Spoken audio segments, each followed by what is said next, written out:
Hi, Craig. So, Despaircast. Yeah, gonna get some of that sweet, sweet Franken content, but ultimately will probably just be what we run with this week. The biggest Despaircast was stuff that, was said off recording and shan't be repeated on recording. I might never talk about that in a public space like that. Even if the results are, all good, everything turns out the best way it possibly there's no could. good from that. I know, but let me rephrase. If everything turns out the best way that it possibly could, given the difficulties and the enormity of that situation, I still probably will never put that in recording. But I'm not gonna keep. I won't keep talking live about from that. Legoland. Right? Yeah. Yeah. This is about the only way I'm going to play with Legos these days, with the price of them. Oh. Yeah. Today's Despaircast is recorded on January the 23rd, 2025. Fucking post-Trump inauguration. Seen Elon Musk to do 2 Zig Heils back to back, and then watch fucking the mental gymnastics. Yeah, the mental gymnastics that the older quote unquote liberal people are being like, oh, he's just a little autistic boy who got overwhelmed and he did the wrong gesture. He's making Nazi jokes on X. It wasn't a Nazi on salute. Twitter. You know, it was more of a Roman salute, and you're taking it the wrong way. And it's like, I mean, he is this generation's Henry Ford, fascist sympathizer, just doing anything he can to make a buck. But yes, I have seen the Nazi jokes on Twitter. But yeah, it's crazy to me. Like, on the one hand, I have just decided that I'm going to blindly or blatantly accept anything that happens in this zone where I'm like, God, that's crazy. How could people? But it's like, we live in America. It's just like, that's what the majority of the population are, or enough of them that it means that we can't meaningfully fix it right now, maybe ever. I mean, shit, we have Trump locking in the youth vote by quote unquote saving TikTok, when he was the one that started this whole wanting to ban it in the first place. Yeah. I do think it was a bad move that the Democrats did set that in motion, and that. Yeah, I don't like TikTok. As the youth say, TikTok is brain rot. Well, I think we could just sum it up with the Democrats it was a bad move for Democrats to put blank into motion for the last 8 years. Yes, you can just as equally say it was a bad move for Democrats to do this, or it was a bad move for Democrats to not do this, and that covers 95% of all situations, because they don't do very much when they have the chance. But yeah, I mean, I don't like TikTok on a sort of top level. I don't care if it's banned or not, but I think that if you're going to be consistent, which I know they're not, I'm not pretending, but if you're going to be intellectually honest and consistent, if you're going to ban TikTok, you also have to ban Temu, and you also have to ban pretty much any major Chinese company that has a huge foothold in America in some capacity. Tencent, Temu, TikTok, God, I don't know. I'm sure there's stuff that I don't know about. And then you might also have to look at banning, or severely restricting Google, Amazon, because of how much data they collect and broker. Because that was the whole argument. Oh, it's a national security risk. But of course, they're not consistent. They're not gonna do anything in a way that's intellectually consistent or even, because they have no principles except when. Pretty much. I mean, there's it's either they are inconsistent or hold on to power too long and then fall apart. See RGB, right? Yeah. Or RBG, sorry. RGB is what my case fans say. But we have the we have Nazis on one side, and people letting them do whatever the fuck they want on the other. Right. Absolutely. This is the way, according to them. But Do you think we just the world ended in 2012 and we're just slowly descending into hell? We're in hell. Yeah, maybe. Maybe. Have you looked at any of the executive orders? Did you watch any of the inauguration or any of I did that? not watch any of the inauguration. Although I did see pictures of Bernie being very grumpy about it. I didn't really watch any of the inauguration. I saw some coverage like after the fact highlighting certain things, like the billionaires having better seats than the cabinet. Some of the weird stuff when they moved indoors, about like how the sort of the parade and the marching and whatever was weird. Like just because it's is a small. It had like high school gym vibes. I know it was not a high school gym, but like it had high school gym vibes. Kind of gave me. The main reason is one, not just the cold, but also so he could say, well, I had people waiting outside wanting to get in. Yeah. Although there was many posts on r/leopards ate my face talking about how MAGA people were had wasted thousands and thousands of dollars to be there, only for the inauguration to be moved indoors, and they couldn't do anything but watch it on TV. Yeah. Yep. Have you seen the Trump cryptocurrency rug pulls? There's which one? No, well, that's what I'm saying. Rug pulls, plural.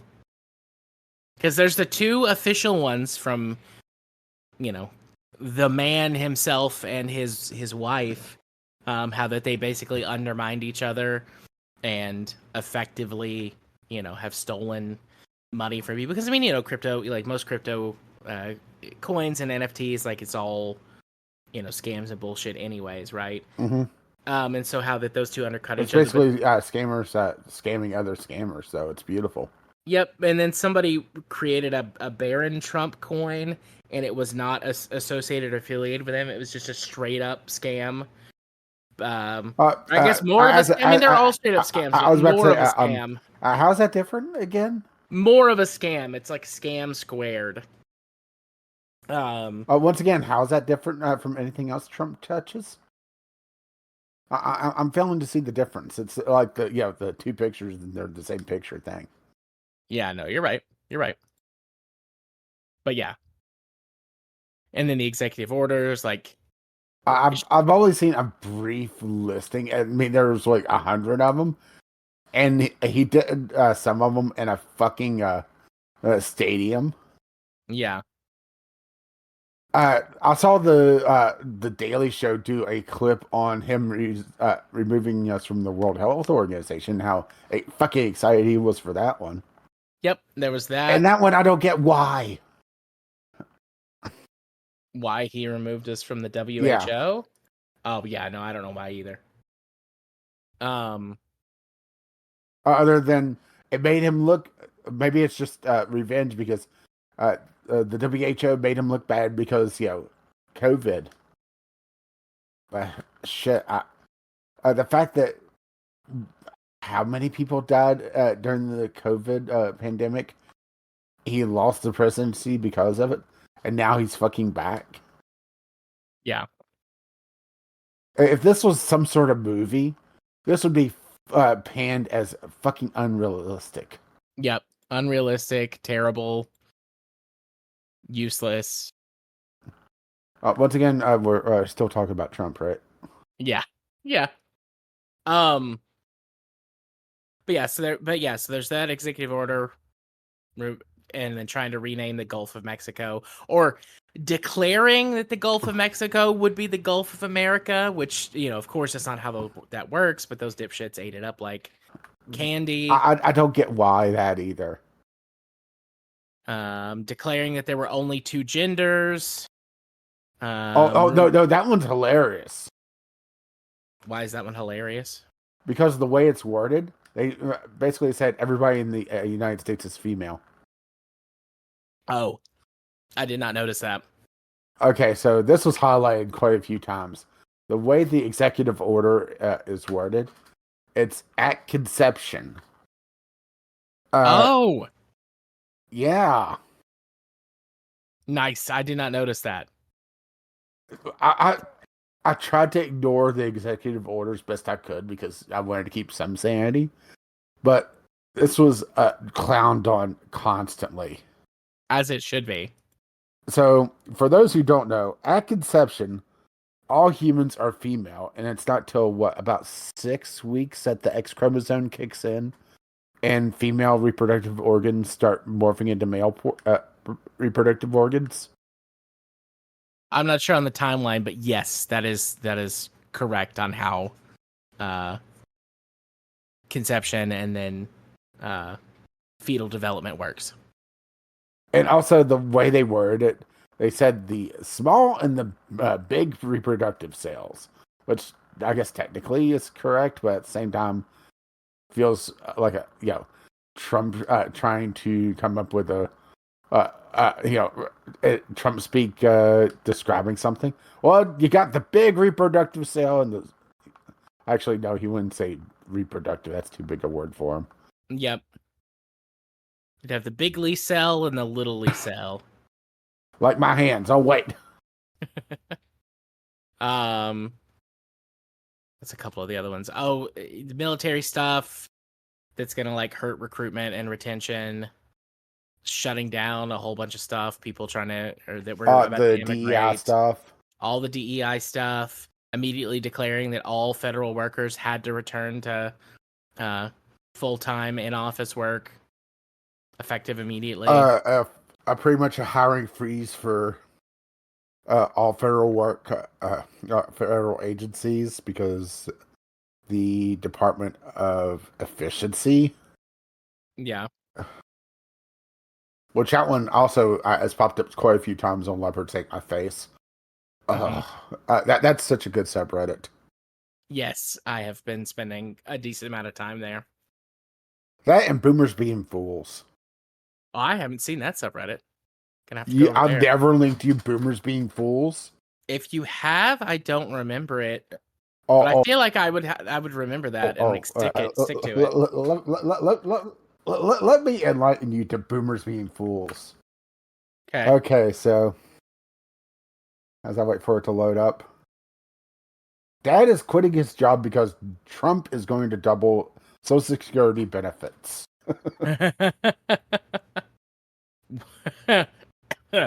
Wow.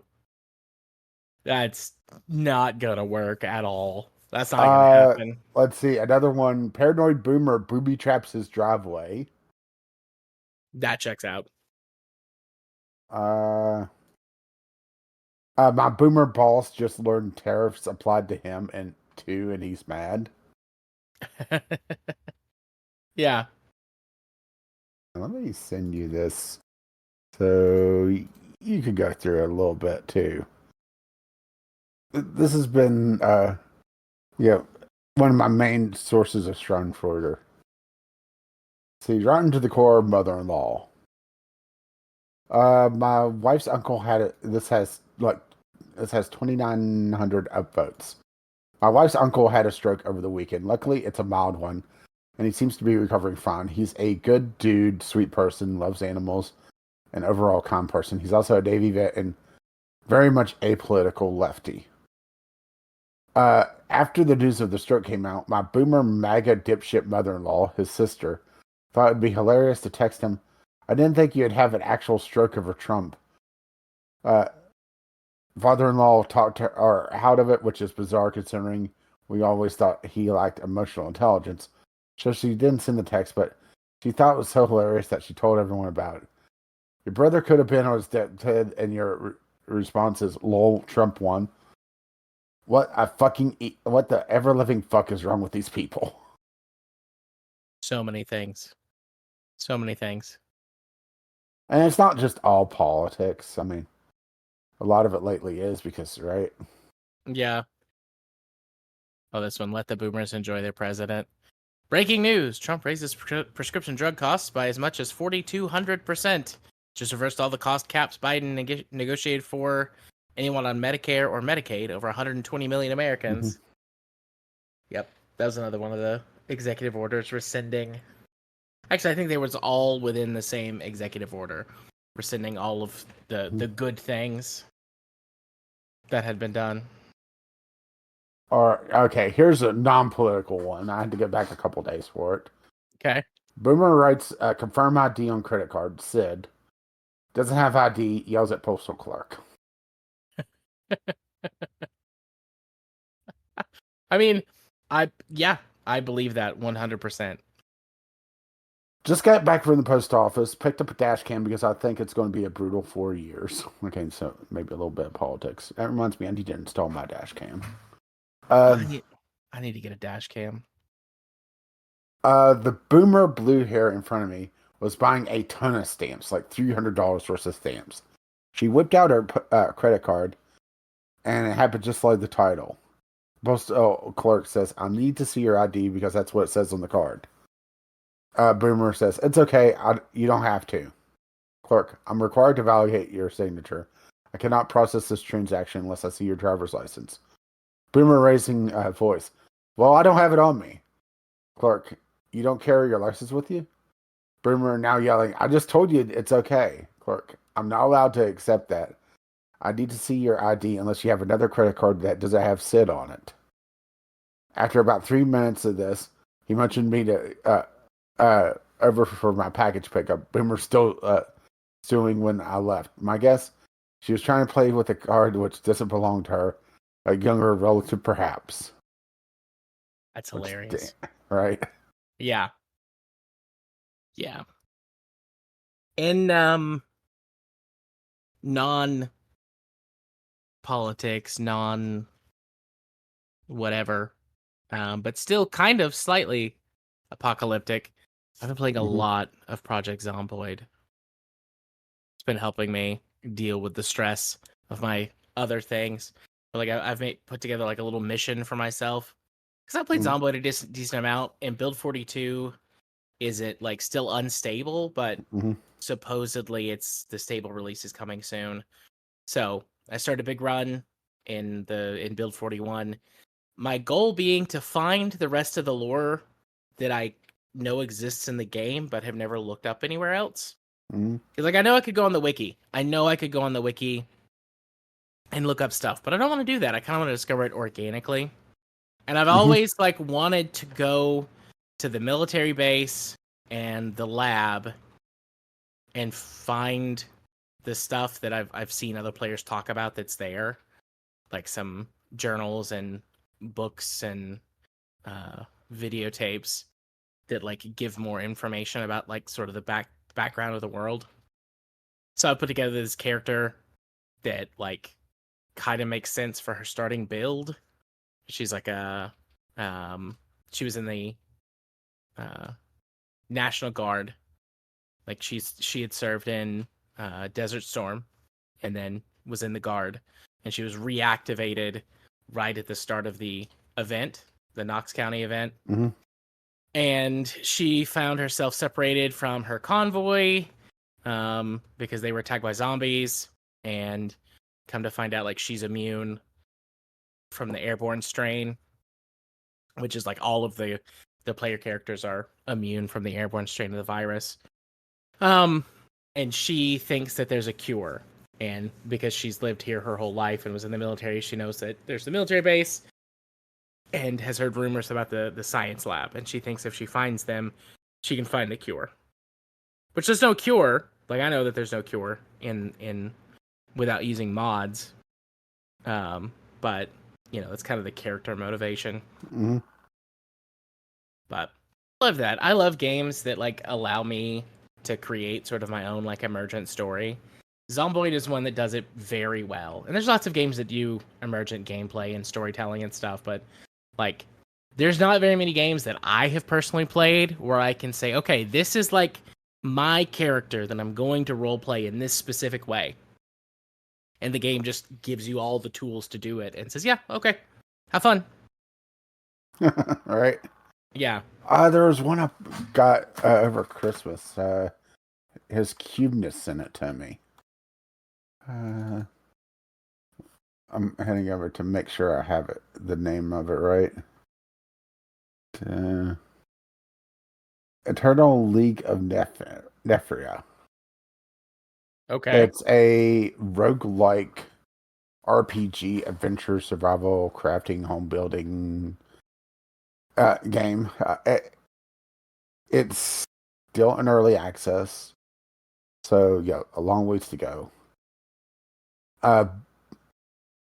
But it's very much kind of craft your own adventure, go out into the world. Less zombies, but right. Yeah. And the idea of it is you also have this plot of land that you're essentially building a base and potentially a bit of like farming sim going on as well. But it's intriguing. I had added it to my wish list because go through the discovery queue a few times, right? Yeah.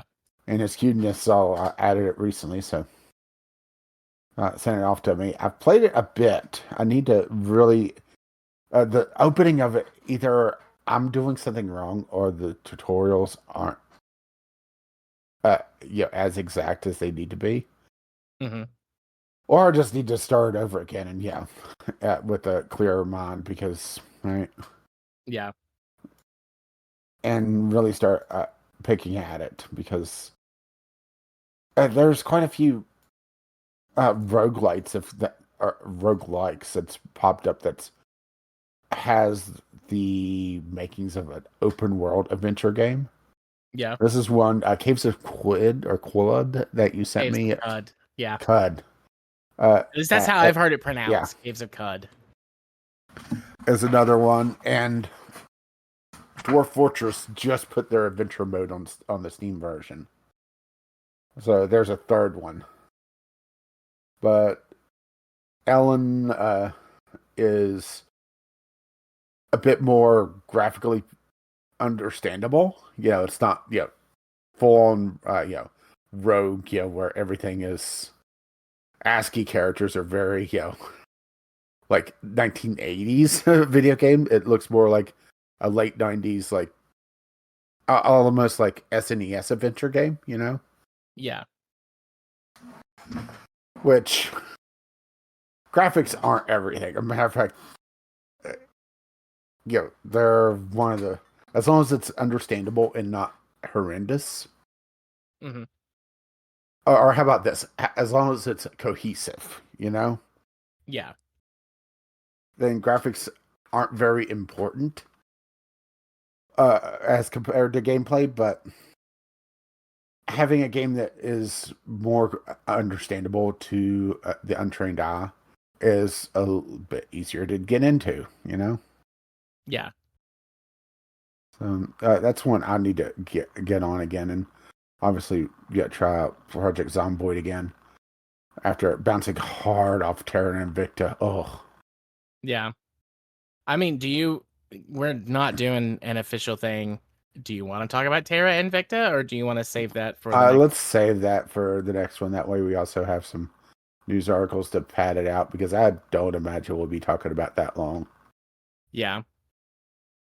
I didn't bounce the way that you did, but it's needs to cook a little more, I think. Yeah. It'd be an interesting one to come back to after it leaves its early access. Yeah. If it changes drastically, because that early stage of the game either makes or breaks your entire run. Yep. It's way too dependent on it. Yep, and it's so bad at communicating what you need to do the first time when you don't know what's up. Yeah, let's put it this way. I watched a couple tutorial videos. Literally, a first turn video is an hour and a half long. Yeah. Yeah, it's pretty intense. and when I originally suggested Terra Invicta, I had played it a little bit. I didn't realize that the power grab at the very beginning was this important, that it would basically fuck you over otherwise, Yeah. Yeah, it It- absolutely makes or breaks your game. The first, not literally the first turn, but your first, I don't know, dozen or so turns, if you're not already like moving in an extremely productive direction towards victory conditions that you don't quite understand yet, you're probably fucked. mm-hmm. But I've looking at like games on Steam because there's that strategy sale going on. Mm-hmm. I just bought a game today called Infection Free Zone, which is another zombie game. Mm-hmm. But the thing that like I played the demo for a few minutes and the gameplay is pretty decent, but the thing that sold me is it's using map, I'm guessing like maybe they say on the store page, but like Google Map data essentially to allow you to pick anywhere on the planet and generate the game map based off of real world geography and buildings and infrastructure. And it's a zombie survival game, like a base building zombie survival game. And I immediately was like, holy shit, like if this works, it would be like so cool actually to pick areas that I know in the real world and play a zombie survival game there. Sort of like how 911 operator worked. Yes. Where it has the map and it generates the gameplay on top of it. Yeah. It's doing some other stuff too, though, because it's like post-apocalyptic zombie survival. Mm-hmm. So there's like a certain amount of time that passes between the zombie apocalypse and like when the game starts. So it looks like there's like degradation of buildings and overgrowth that builds up. But yeah, it looks neat. And I, just kind of impulse buy on a whim. Well, since you like your post-apocalyptic stuff, there's one that I just got access to the early playtest of that you may want to check out. I have not fired it up yet, but it's called All Will Fall.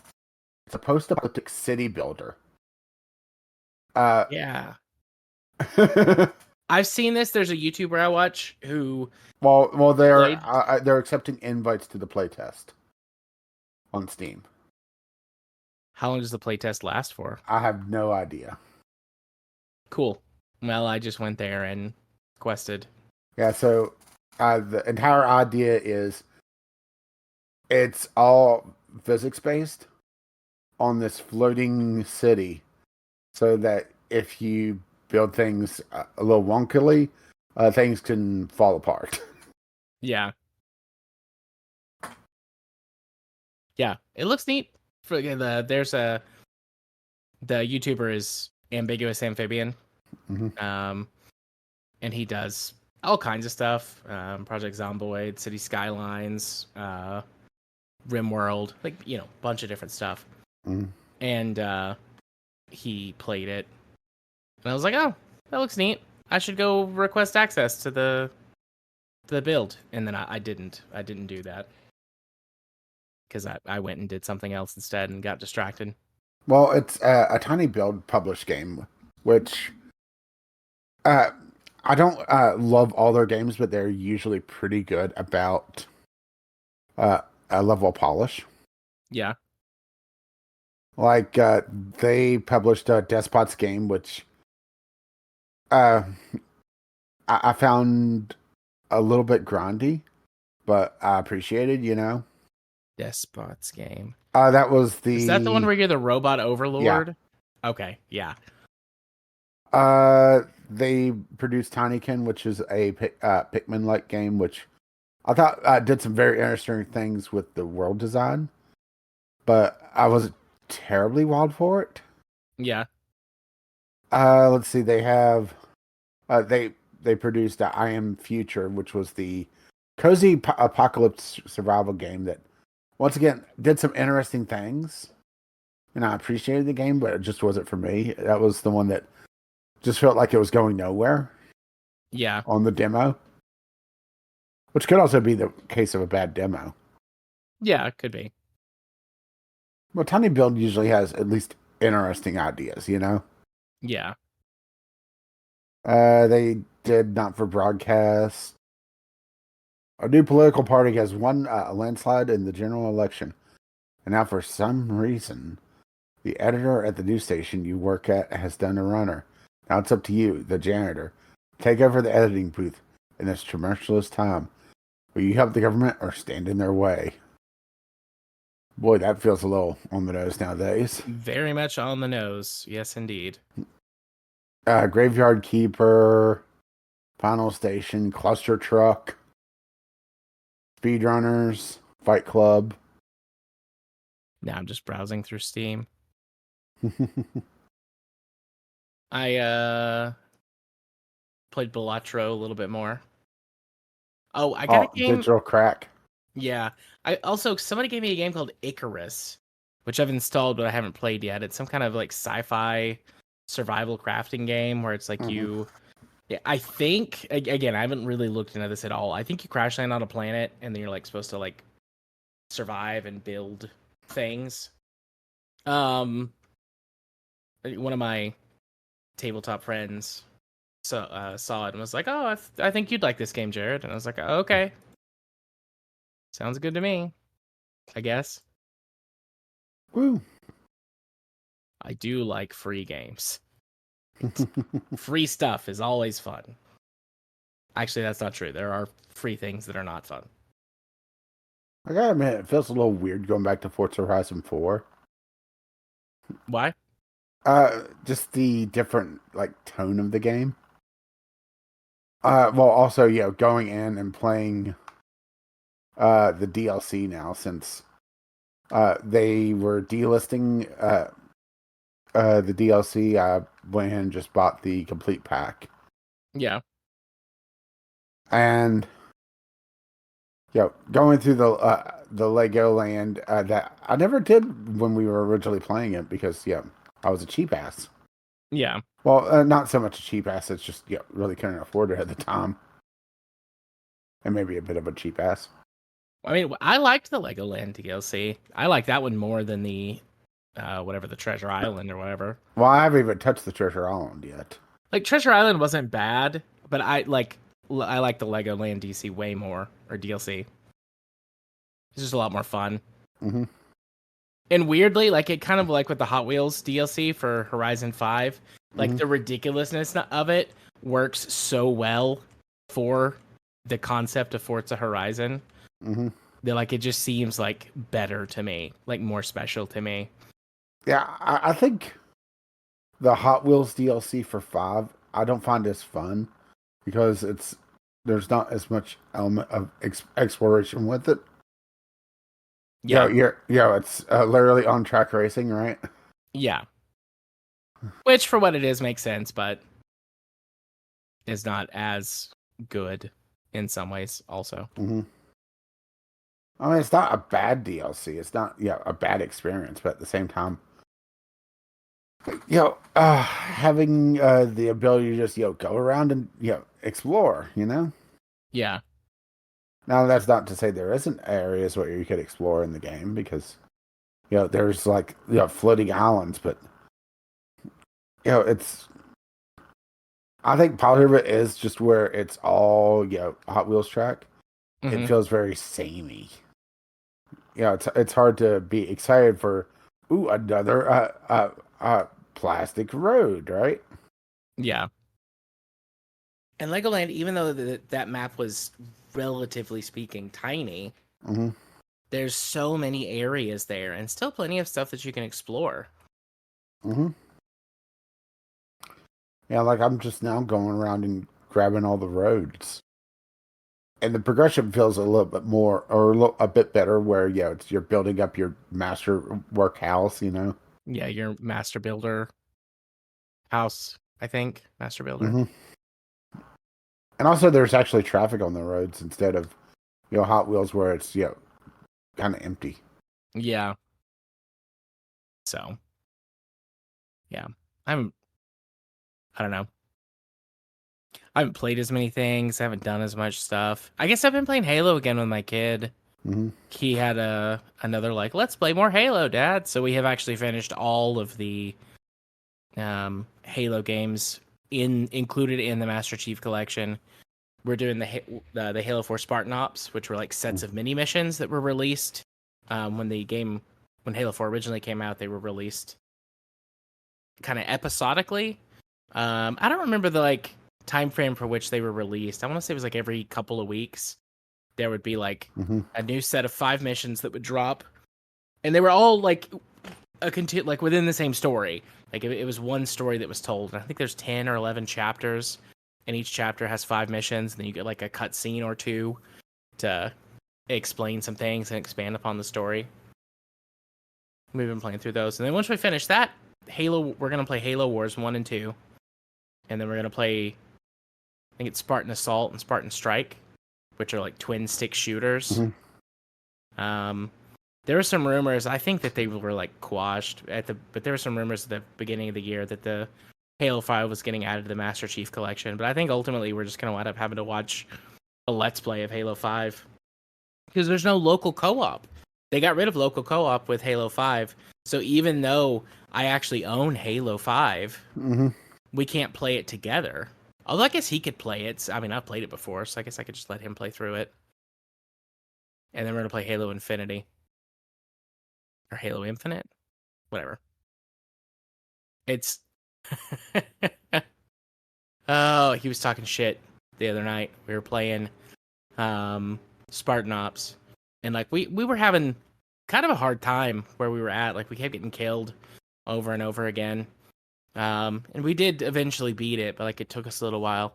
And he was like, you know, Dad, you didn't do this, you didn't do that. And I'm like, listen, buddy, I'm a better shot than you. I'm a better player than you. I'm faster than you. But like, it's me and you. We're having a good time. So I'm not gonna like yell at you and steal all of the good weapons. Like, you want the rocket launcher or the sniper rifle or that's fine. Like, you can have them. You're the kid. Like, we're here to have fun together. And he's like, you are not better than me, Dad. Let's 1v1. And I'm like, okay, it's your funeral. So I let him pick the map and all the game settings and everything. And we did 3 rounds, 1v1. And I won every single round. He killed me once across all 3 rounds. He was so... I won't say mad, but like devastated. Like, his heart was a little broken. So he's like good with his friends. Like he's the best player out of all of his friends. But they're all... But you're like, do not cite the deep magic to me. Yes, I was playing this game 2 decades before you were born. in my underwear. Yeah. So... And we were sitting next to each other on the couch, and the first time I sniped his head off, with the sniper, blew his head off, and he jumped, like he's like, oh, where were you? It's like, I mean, I saw you running, so I just like stopped and waited for you to get to a spot where I could shoot you. I'm like, that's not fair.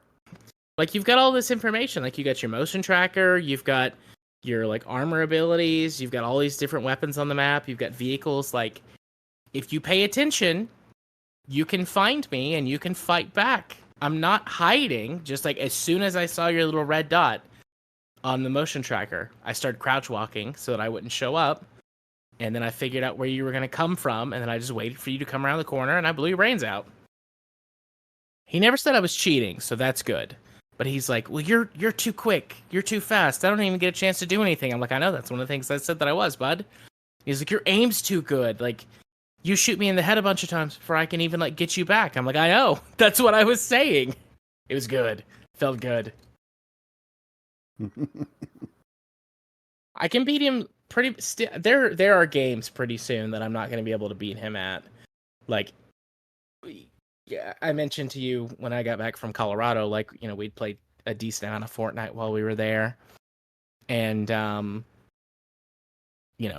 pros and cons, changes the game, whatnot. But, like, with my kid, like, if I 1v1 him in Fortnite, I can still beat him. But it's not because I'm better than him at Fortnite. It's simply because he's too fast and he doesn't pay enough attention. Because I don't know which weapons are good or are the best ones. There's some weird stuff about some of the Fortnite weapons that I don't fully understand. That leads to me like making more mistakes than I would at other games. Mm-hmm. But because he doesn't pay attention and he doesn't plan, he just like charges head first into every situation. I can bait him, or I can trap him, or I can like stalk him a little bit and wear him down before he knows exactly where I'm at. And so I could still beat him. But like if it's just like, okay, both of you have the same weapon and you're dropped in this little room, like he'd kick my ass. But it's fun. It's fun to have, a growing little gaming buddy. It's definitely not a reason, like an exclusive reason to have children.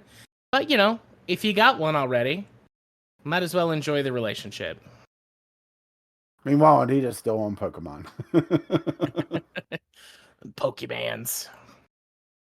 Time is it? 11:20. Do you have anything else you want to bring up or talk about? Because I think, like I told you earlier, like I took a nap, but I could have like gone straight back to bed. Yeah. I think I'm starting to lose focus. Again, not because it's I mean, too not late. really. I mean, do need to tackle the VGL Awards probably in like 2 weeks. After we take care of Terra and Invicta. Yeah. Terra Invicta, VGL Awards, Tex Murphy for the next Gameclub. Mm-hmm. Effectively skipping January. Yeah. Well, that's partly because of winter storms and shit as well. Yeah. Yeah, I've put like in the episodes that I've been posting like little bits in the description, but I guess like a quick rundown. Between holidays, Christmas and New Year, me going to visit my in-laws, your work schedule, and then that huge winter storm that blew through. Like we just have been unable to connect with one another other than like once, and we both were like, we miss each other. We just want to talk because we're friends and we love each other. Bad touch. At the very least, I love you. Bad touch. Good touch. Nice, loving touch. But so it's just like we just haven't. I guess you could say we haven't like prioritized like this. We've prioritized our own relationship over just like recording stuff. So. And also, January is kind of a dead month for video game news outside of, hey, Switch 2.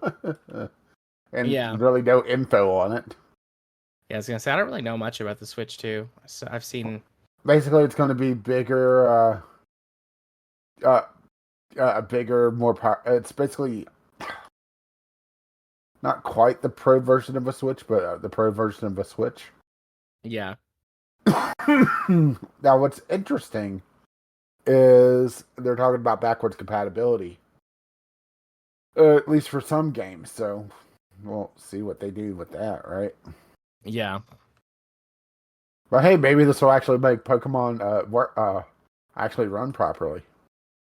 That would be nice. There was actually some speculation that the latest Pokemon game was going to be designed with the second Switch, Switch 2 in mind because of how poorly it was running on the hardware. Yeah. And if you overclocked the Switch, if you jailbroke the Switch and overclocked it a little bit, it actually worked out a lot better. Yeah. So there's some thoughts that the Switch 2 was at least in mind with it, or that they were going to do a pro version of the Switch and just made it a full-on sequel. Yeah. Well, it's going to be interesting. There's some talks that it's going to be a bit more expensive than what the Switch was at launch, and as is always, right? Yeah. I'm not prioritizing getting one, but I do know the moment that there's a Pokemon game on it, Anita's going to want one. Which is, that makes sense. That's her game series. Like, that's her thing. Mm-hmm. So, yeah. But, yeah. Okay. I think I'm going to turn Craig off. So, good night, Craig. Bad touch. I gotta get in the right Discord chat.